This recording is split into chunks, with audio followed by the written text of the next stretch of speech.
Thank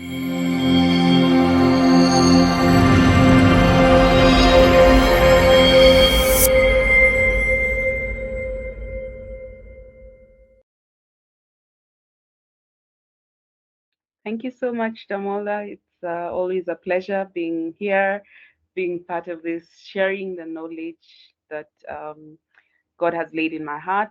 And without much discussion, I'll jump right into the presentation. Let me just share my screen.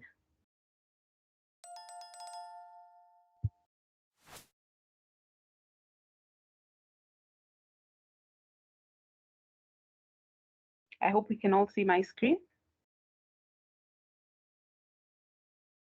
Yeah, we can. Yes, please. Okay, thank you. So even as I present, if you have any questions, please feel free to put them in the chat. And then once the presentation is over, we'll just go through the questions and I can answer as many as possible. So this is interactive. Please feel free to, give me your feedback, ask any questions you may have, and I hope we'll learn something and we'll grow together.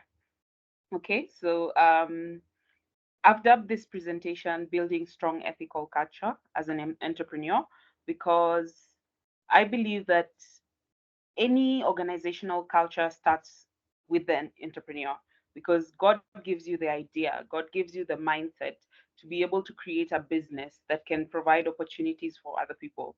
So, how you build that foundation determines how everything else will work within the organization.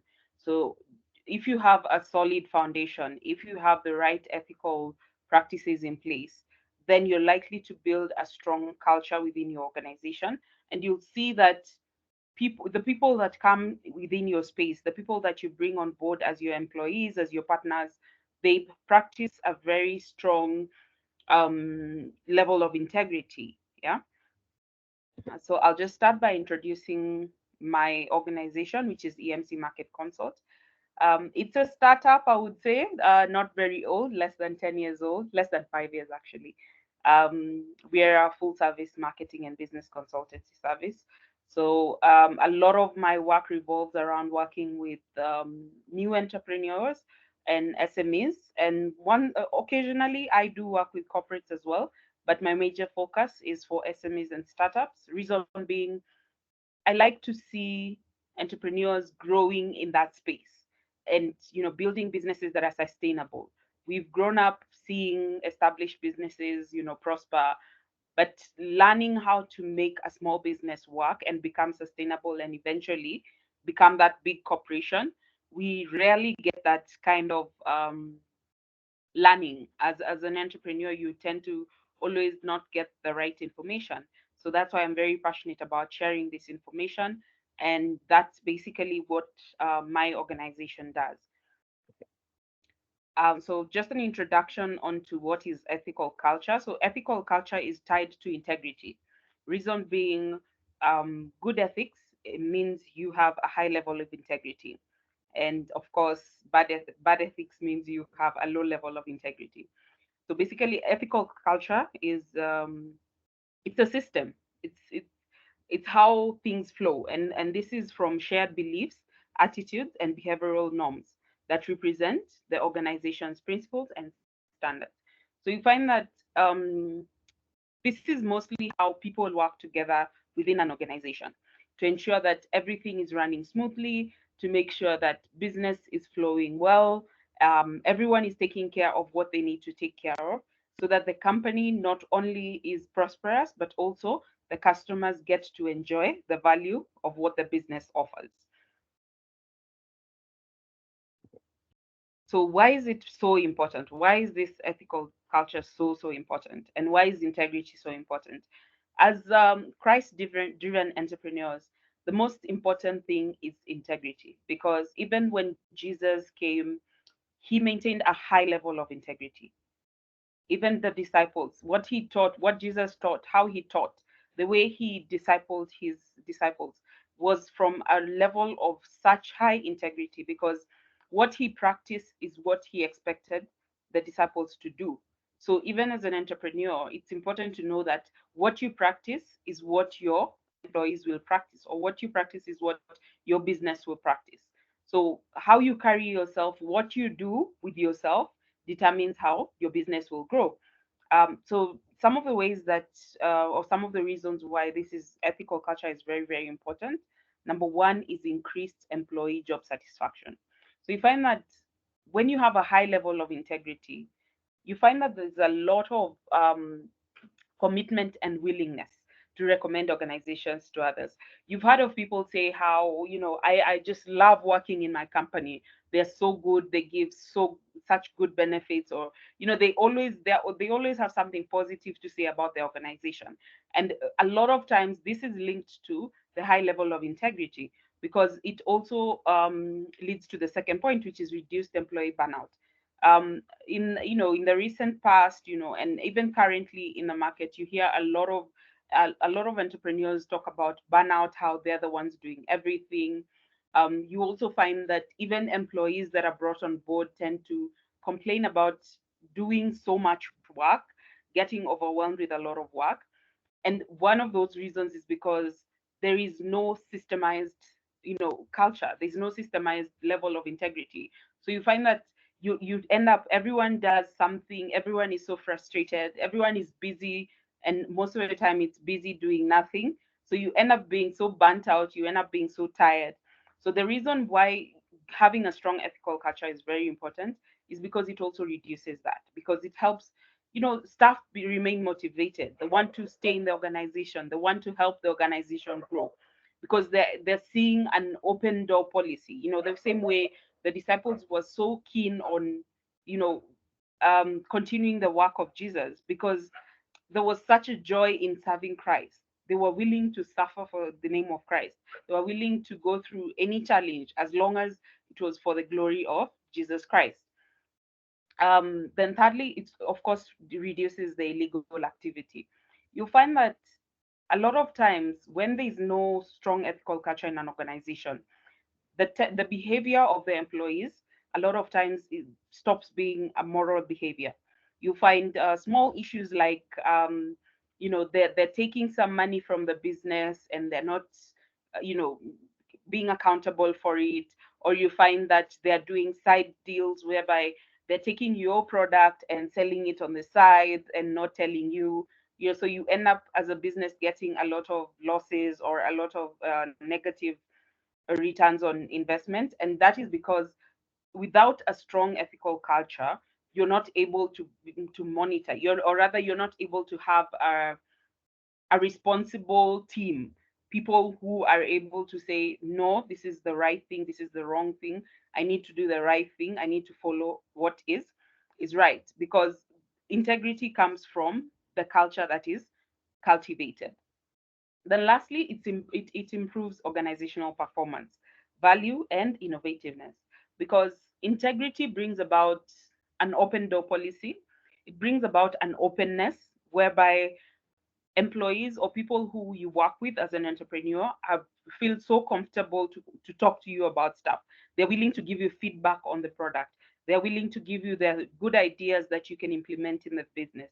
And in exchange, they're willing to work extra hard to make sure that your business prospers. Because everybody, there's an element of trust. We trust each other. We are open with one another. We there's no funny business. So at the end of the day, you find that you don't even have to, as an entrepreneur, you don't have to struggle too much, because you have such a strong culture in terms of ethics, in terms of integrity, that even your employees are able to pick up on that, and they're willing to drive the company forward, because they're seeing that if the company benefits, we also benefit. Yeah. So how can you develop this ethical culture? So one of the things that I know that when you hear ethical culture, when you hear business ethics or integrity, this seem like such a big name, and a lot of organizations have put this as one of their core values. You find that, I'll give an example. You find that some government agencies, for example, they'll say how they have a high level of integrity, but you'll always find that when you want a service, they always want you to give them, maybe side money. They want money to be able to fast track your processes, or in an office where you go and maybe you place an order and it's delayed intentionally so that you can give something under the table, or you can bribe someone to do something for you. And that's because you find that it looks like a big word, but when it's broken down into smaller things, it's a very easy to use it's a very easy to implement program. And it starts with you as an individual. Before you even look at it from a business perspective, you look at it from an individual point of view. Am I able to hold myself with the highest integrity? Am I able to say no to what is wrong? Am I able to clearly say yes to what is right and follow what is according to what is meant for me to do? And once you have this established, then as an entrepreneur, you can now look at it from a business perspective, because it doesn't happen overnight. This is something that takes time. And of course, as you go along, as you grow, you improve when the employees and the leadership take it as a priority. Because without the right ethics, and this is why um, I like to, trying to understand why it is so important that it was mentioned that Jesus had no sin. The reason why that is probably a big mention is because it is a highlight of his level of integrity. And if we are modeled to follow Christ, then we are looking at an image of the utmost integrity. We're supposed to follow what his example. We are supposed to follow what Jesus was teaching, what his way of life. And that now models how we grow, how we continue ourselves, not just as individuals, but also when we get into business as marketplace ministers. So it's so easy to build an ethics driven culture that you and your team members can enjoy. It's just you just need to understand what are the solid expectations. Once you've developed the solid expectations, you find that it becomes such an easy thing. It's not a big word anymore. It's not a complicated word anymore. um and that is the beauty of it, because good ethics is always equal to good business. Whenever you practice the highest level of integrity, a lot of times you find that your business always has a way of prospering in itself, because even God rewards your sincerity. God rewards that diligence. God rewards that high level of integrity, because he sees your effort. He sees how well you're taking care of his work, his business, because we don't own any businesses. All businesses belong to God. So he's given us as a custodian. And as a custodian, if you have the right principles, if you have the highest level of integrity, there's a high chance of being rewarded, because now you're a good steward of what has been handed over to you. And we see this in the story of the talents. you know so the one who was most responsible got more, but the one who was irresponsible, was even what was given to them was taken away. So they're very simple. Very simple, very important, easy to remember strategies that you can use. There are about five of them.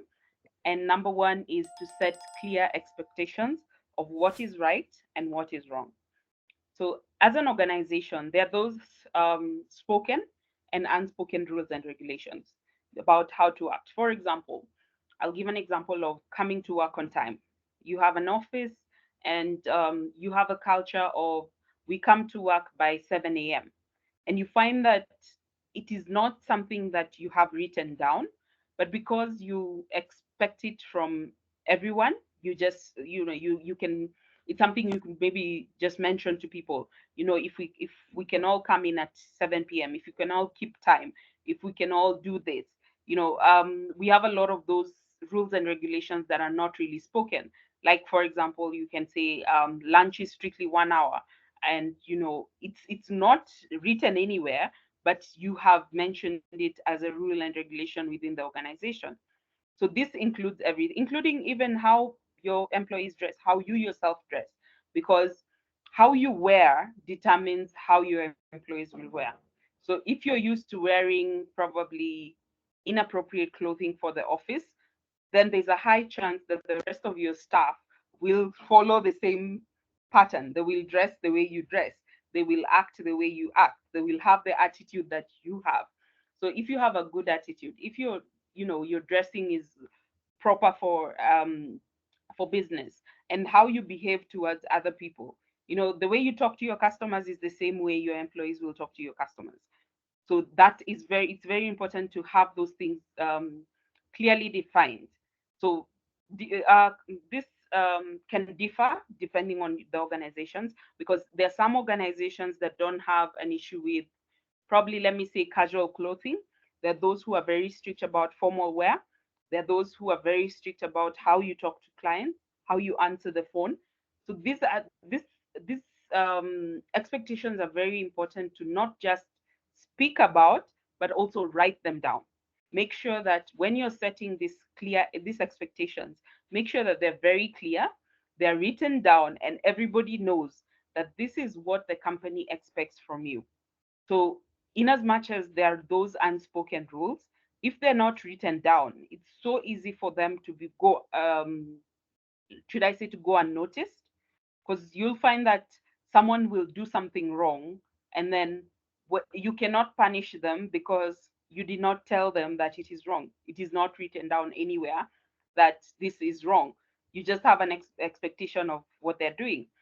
I'll give an example of a relationship. If you're in a marriage setting or you're dating someone, and maybe you're you based on where you're coming from in terms of how you've been raised, maybe you expect, if you're a lady, you expect the man to always buy you flowers, but you've never told your boyfriend or your husband that you always expect flowers.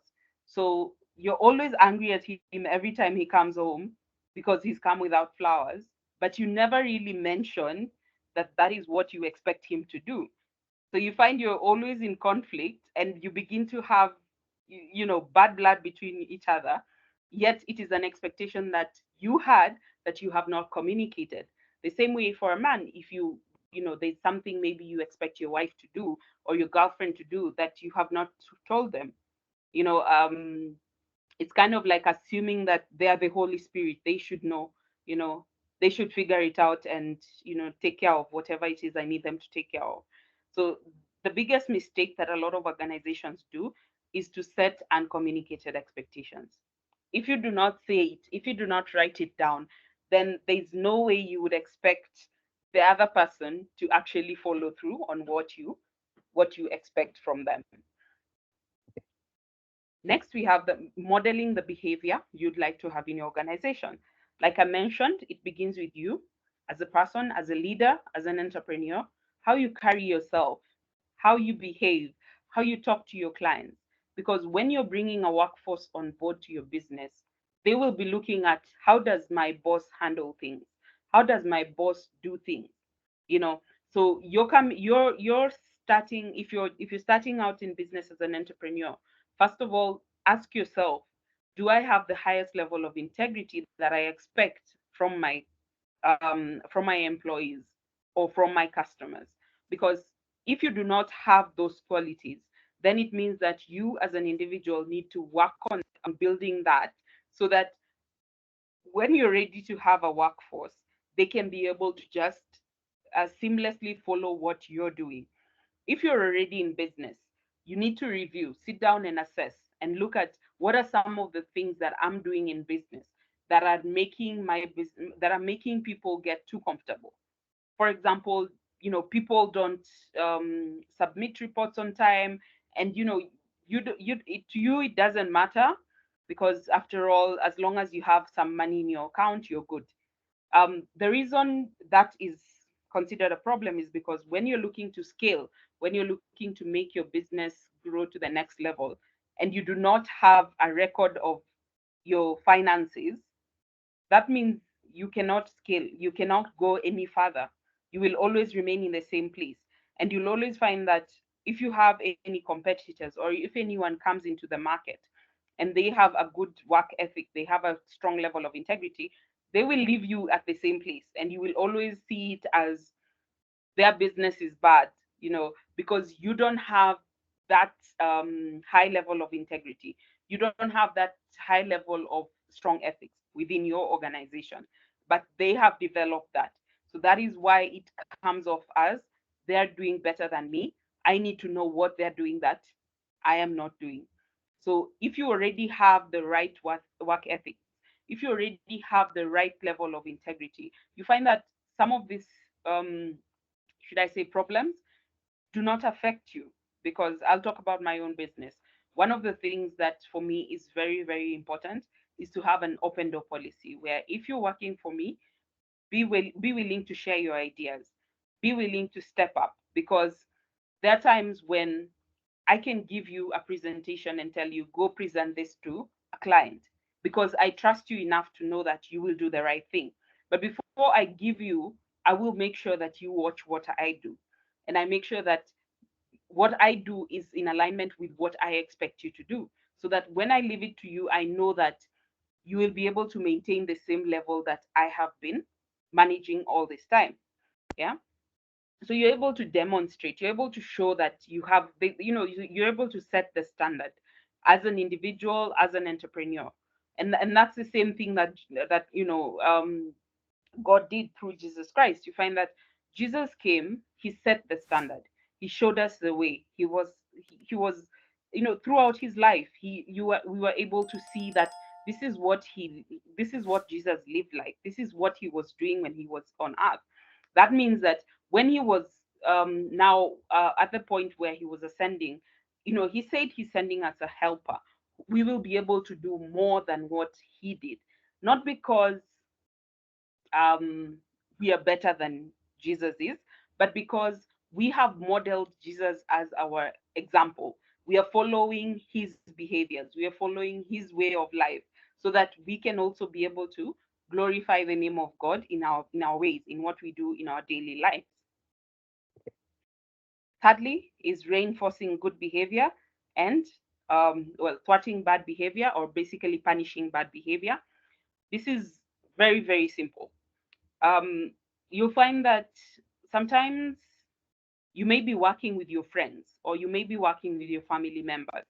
When they do something bad, you you know you just um, you give them a warning, and you're like, your family, so it's okay, I'll forgive you, I'll let it go. But you see, the moment you begin to entertain that bad behavior, you're already building a negative culture. For example, someone takes money from the business and doesn't give it back, or steals from the business and you just let it go, or you say, let me just let it go. After all businesses have someone who steals. You see, that is already allowing bad behavior within the organization.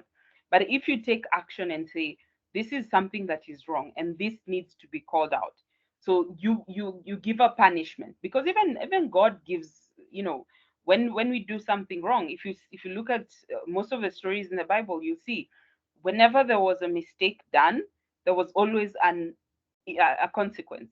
It wasn't that, yes, you've been forgiven, but you still have to take care of the consequence of your actions. Yeah. So you can forgive someone, but you can also punish them in love. In the sense, I'll use an example of children.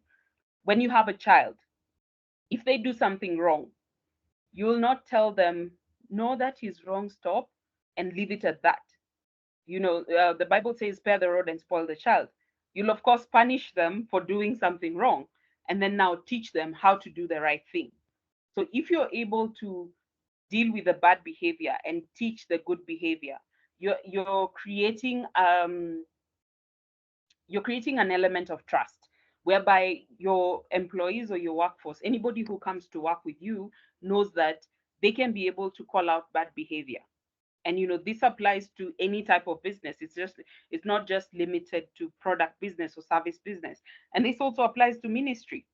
When you're serving, for example, in a church setting, there's certain things that when you entertain, they become a problem. Jesus, the people who are selling in the synagogue were, when Jesus kicked them out, it's because they were not doing the right thing in at the right time. They were doing the wrong thing at the wrong place and at the wrong time. So that is a form of um punishing bad behavior, because he did not entertain it. He said, you cannot do this in my father's house. You have to be disciplined. You have to follow the right processes. Yeah.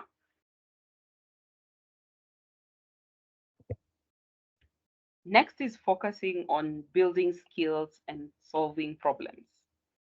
One of the biggest power an entrepreneur has is an ability to solve problems and build skills. Because the reason an idea comes to you, a lot of times the idea is because you want to solve a problem that you have seen in the marketplace that needs a solution. So if you're able to empower, and build a strong culture, a strong ethical culture, a high level of integrity, you can, and you can do this in very simple ways. You can do things like, or you can go to, for yourself, if you want to build your own skill, you can attend things like workshops. You can read reference materials. You can read books. You can read, you can read the Bible. You can also look for a peer or a mentor who will be able to walk with you and guide you. For me personally, I have someone who mentors me in my line of ministry. So I know that, you know I'm able to get someone to be accountable to hold me to the right way of doing things. If I go wrong, then they're there to call me out. They're there to teach me the right way. They're there to correct me. So it's very important to have to look for as many resources as you can as an entrepreneur first. Attend any workshops that build your skill. Be present, be available. There are some that are free, there are some that are paid. Whatever, if it's a paid one and you can afford it, do it so that it builds you for your skills. Because when you have this high level of skills, it means that you can also empower your staff. You can empower the people that come into your business. Because if you have employees and you do not empower them, they will always do the same things over and over again. But when you empower them, they're able to do better, they're able to do more, they're able to do exceedingly what you can do. In fact, you find that there are businesses where you find that the staff give very good ideas that actually help improve the business. So if you focus on building skills and trying to solve the problems, not creating, do I call it, a petty organization, whereby you're always focusing on, the problem. You always want to talk about the problem. You always want to, you're never really looking for giving a solution. You're never really giving your employees an opportunity to offer solutions. You're always just focusing on the wrong, wrong, wrong, wrong, wrong. That means that you're not empowering your employees. You're not empowering um, yourself. You're not making the right decisions. Because when you empower and when you build skill, the methods of solving problems grow higher, which means your employees become more empowered, because then they can make the right decisions. They can do the right thing because they're encouraged. They feel, you know, our boss loves us. Our boss cares about our growth, and so we can be able to go to him or go to her with our problems. We can be able to go and talk about how do we solve a problem. So whenever they make a mistake or whenever they do something wrong, they're at least able to own up to that, and they're able to come to you and tell you, this is what has happened, and how do I go about solving this issue. You find there's a lot of people who do bad things in organizations and they keep quiet about it. And anytime you ask, you find them saying, I don't want to get fired. No one can talk to our boss. No one can tell my boss anything. He's the only person who knows the right thing. So as an entrepreneur, you don't want to have that image. You want to be someone who can be trusted. You want to be someone who people can talk to. It's the same way God has given us that opportunity. We can be able to go to God and talk to Him. We can be able to have a conversation with Him. We can be able to ask Him for ways to solve our problems. Sometimes, even when we make a mistake, even when you go to, when you do something wrong, you can be able to go before God, and you can repent. You can ask God to help you to be able to do the right thing, to be able to solve the problem. And see, that's a perfect example, because that's the way we are supposed to run the things of the kingdom, because we are following an example who is God. So we have to use the same principles that God uses so that we are able to um, prosper within the kingdom business. We are able to increase the the word of God. We're able to spread the word of God to more people. Of course, you provide tools. So you need to provide tools that are necessary for people to have strong ethics. You need to provide tools. Having being a good example is one tool, but you also need to have a high level of availability in terms of training, in terms of consulting, in terms of supervision, in terms of modeling good behavior. Because if you don't have that, if people just see you but they're not able to talk to you. For example, you may have a very high level of integrity, you may have a strong ethical culture as an entrepreneur, but you're never in the office, or you're never available to talk to your employees. You're never available to listen to them. You're never available to see what they're doing. With time, they begin to see you as an outsider, and then they develop their own set of rules within the organization, and they begin to do their own things, and before you know it, you've probably lost control of the business, and people are just doing whatever they want. So the most important thing when it comes to providing the tools is to have an ethics custodian or a point person for your business.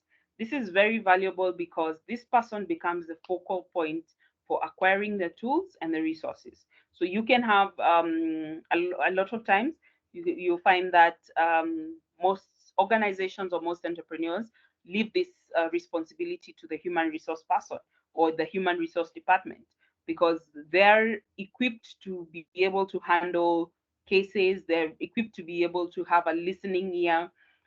However, it does not restrict you to having a human resource professional. You can also have someone who has a high level of ethics, who can be able to model that behavior to your employees. So it doesn't necessarily have to be the human resource person. You can have a counselor, you can have someone who is within the organization as a supervisor, who portrays the image of what you want to see in your business in terms of the level of integrity. And you use that person as a champion, use that person as a custodian, so that people are able to talk to them. For example, you don't have the personality to talk to people, or you don't have the energy to sit and talk to people. There are people who we have different personalities, but you have someone within your organization, or you have someone who you have brought on board, who is very is very sincere, is very hardworking, is very clear, does not very it has a very strong level of ethics. So this person becomes your custodian. So you encourage them, you empower them, so that they can step in to show the rest of the employees or the rest of the company what what behavior to model, or what level of integrity is required. They are also able to exercise the aspect of discipline, because I know of some people who are not able to give that discipline handle. You're maybe soft spoken, you're not harsh. For example, you're not able to um, firmly correct bad behavior. So when you have someone, you have a custodian who can be able to do that on your behalf, or who can be able to help you with that, then you're also building a high level of integrity within your organization, and you're also building a strong level of ethical culture. So in conclusion, strong ethical culture, that is not a template. There is no one size fits all. There are basic principles that an entrepreneur um, you envision for your organization. There are those things, there are those core values that you want to see. There are those code of ethics that you want to see within your organization. So every organization is unique. Every organization has a different level of approach, has a different way of handling situations.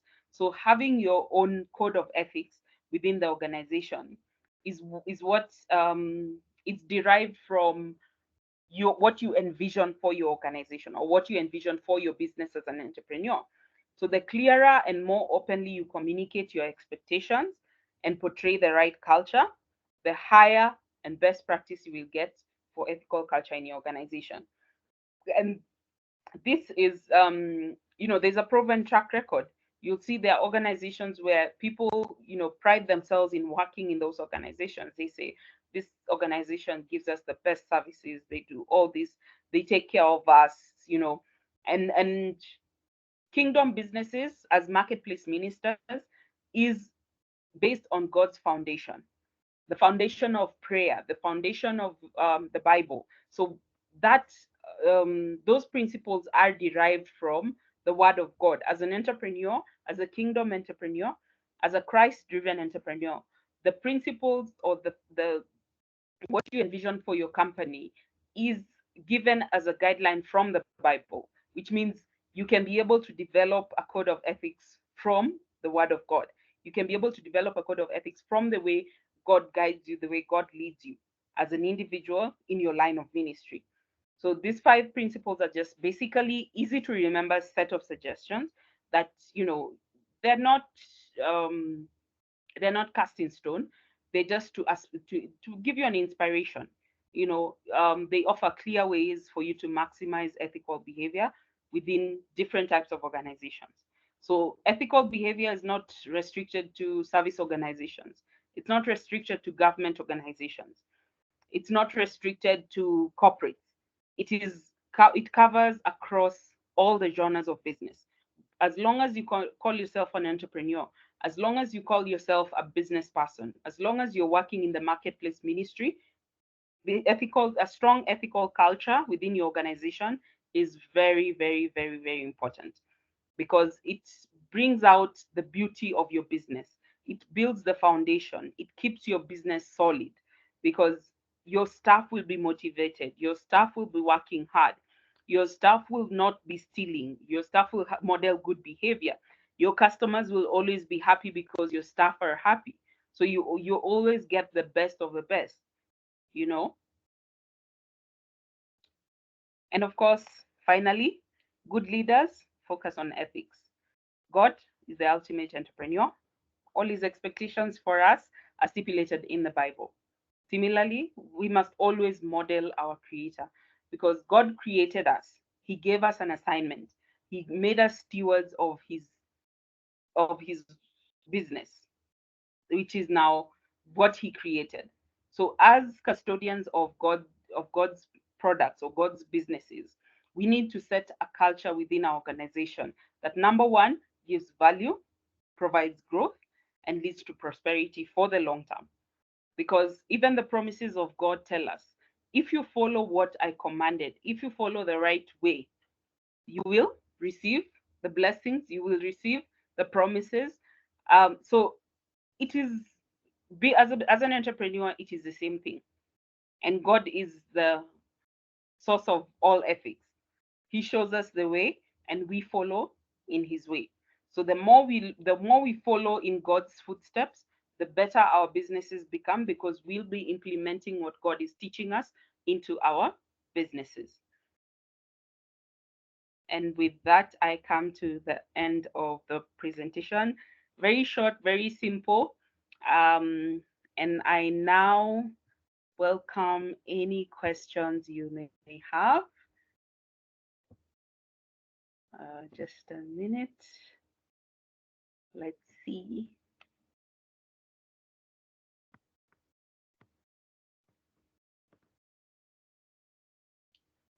All right. Okay. Thank you so much, Madam Florence, for Madam Binta, can you speak up a bit? Your voice is low. Are you asking a question?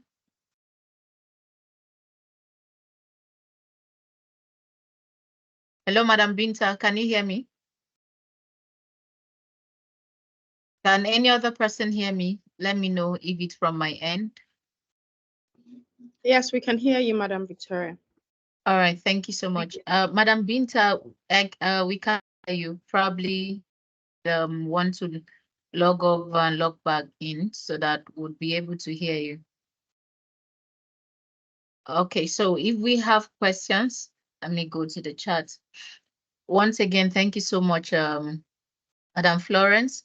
And so let's appreciate her if the teaching, if what she has shared has thrown some light into your business, has helped you even as a full-time employee, please just send in your appreciation.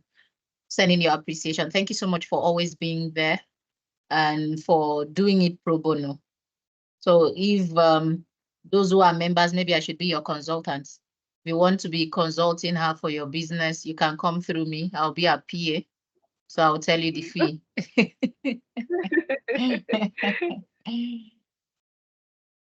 So if we have questions, please let's indicate, and also let's show our appreciation. Let's show our appreciation. Okay, I'm seeing a hand raised. 1 minute there. Let me see whose hand that is. All right, Mr. Steven Yeager, go ahead, please. Okay, thank you so much, Florence. That was such an insightful session, and it just brings me to two questions that I have. The first question is, how do we leverage when it comes to the work culture of the millennials and the work culture of the Generation Z? Because I feel there's normally a tussle there, even when you are implementing various ethics, and it feels like, okay, so let's say, like, for instance, how they perceive the work should be done, or just operations in general. So how do we leverage when it comes to implementing the ethics and balancing it between the work culture of the millennials and the work culture of the Generation Z, because how they perceive how work should be done is very, very different. And then the other question is the angle of, if you are doing contracts, for instance, I mean, especially tenders and things like that, and being in a community whereby kickbacks is literally the language of the day. So how do we tackle that in a place whereby, yes, they want your service, but it's a kickback is always something that they tend to always put it on your face. And then it's also given very interesting names, the brown envelope and things like that. So how do we handle that as Christians? So those are the two questions that I have. Okay, thank you, Stephen, for those questions. I'll start with the first one. So millennials and Gen Zs, um, one of the things that I have learned always works is you always have your non-negotiables. But when you're looking at these different groups of employees, let me talk about one thing in common. That you can always talk to all of them. You can always communicate with all of them, because the key to having good ethical culture is being able to communicate your expectations very clearly. So when you're bringing someone on board, they may be, a young person, they may be, and this I'm speaking from experience because I've worked with millennials, I've also worked with Gen Zs, and a lot of times you find that how you communicate is different, but you're communicating the same thing. For example, you have no, what do you call it? You have a leave policy. Let me give it a, let me say a leave policy. So you know that when someone wants to apply for leave, for example, you have to sign a form. You have to take it to the HR to be signed. And then there are cases where you have to explain a reason, or you have to check if you have the right number of days. Now, when it comes to people like millennials, you find that they tend to have more responsibility outside of the office as opposed to Gen Zs who are free spirited. They don't have, they're willing to lose everything, so to, for lack of a better word. But when you have this communication with them, you'll tell them, fine, you're responsible for certain things outside of the company. I am giving you an opportunity to talk to me about them. Tell me when there's an issue that you need help from the organization to handle, because that is important. Reason being, you'll reduce the risk of having, and I'm using the same example of leave, you'll reduce the risk of having someone who's always killing people in their family. uh, they always have someone who's dead just so that they don't have to work for you or they don't have to be in the office. But if you have an open communication policy, then they can be able to come to you and tell you, you know what, um, I haven't paid my fees and my child has been taken from school, so I need to go and sort it out. Is there a way you can help me? And you see, now that creates an opportunity for you to maybe create to develop a reward system or a skill improvisation where you say, okay, fine, we can help you manage this, provided you can do your work or you can complete your work within a certain period of time. For Gen Zs, a lot of times it's simple. If you can get your work done in time, the way it is expected, then we can be good. You can go on leave, because you find that if at the end of the day, you don't have a strict policy, because they're non-negotiables. It's just like the government. Without an ID, there are places you cannot access. Without, for example, a passport, there are places you cannot travel. Without a visa, there are places you can travel to. So you have your non-negotiables, but then at the same time, you also have the things that you can be able to negotiate with your staff. You can be able to talk about it and be able to have an open communication and see how do you tailor make it to work for that group of people or for that so-called generation. Now, in terms of kickbacks, um, one, as a Christian, as a believer, I have vowed to not give bribes, because I believe that God shows favor when you're doing the right thing. And sometimes that means losing a deal. Sometimes that means not getting that particular business, even if it is big money. Because when you're being a steward of God's things, God provides for his own business. He does not take bribes. He does not take, um, he does not take things under the table. There's no day God will tell you, okay, here's a small blessing I'm giving you. You've done wrong, but here's a blessing under the table. Don't tell anyone. There's no time God will do that with you. So why would you do the same thing? If you're a child of God, if you're working with God, why would you agree to do the same thing? Um, and I'll talk about something that is very popular in our country when it comes to applying for passports.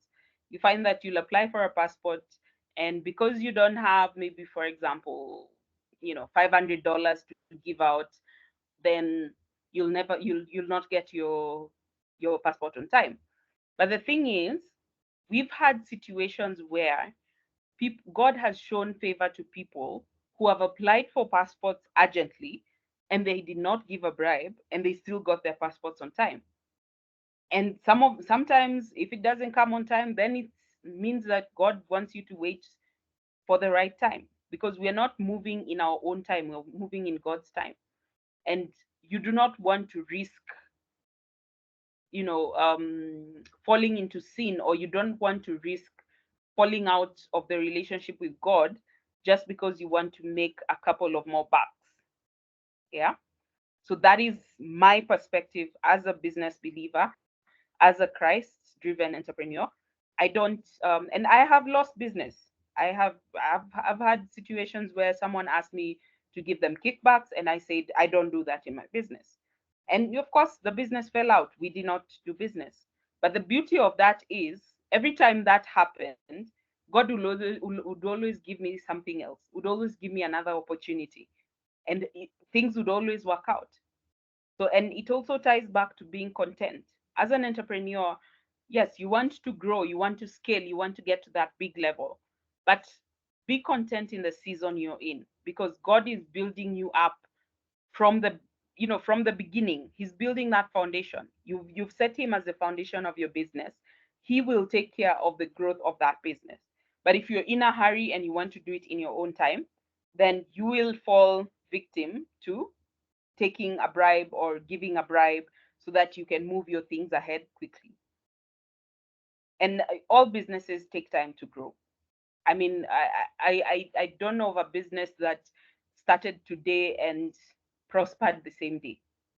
It takes time. It's something that grows over time, and God rewards your sincerity. God rewards that level of integrity always. That one I can attest to. I hope I've answered your question.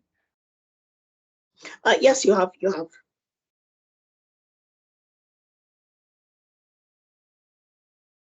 Thank you so much for that answer. And thank you, Mr. Stephen, for asking.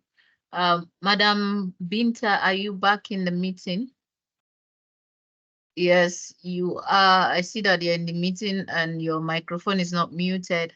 Sorry, ma, are you trying to speak? Because can't hear you. Do we have another question? Let's take the question and anyone else has a question to ask Madam Florence on what she has shared so far, or you have a question concerning the foundation of your business, just anything that relates to ethics or relates to your business, I'm sure should be magnanimous enough to answer any question that you have. So let's go ahead and ask. Okay, I think she did a wonderful job, because that's what our teachers used to tell us.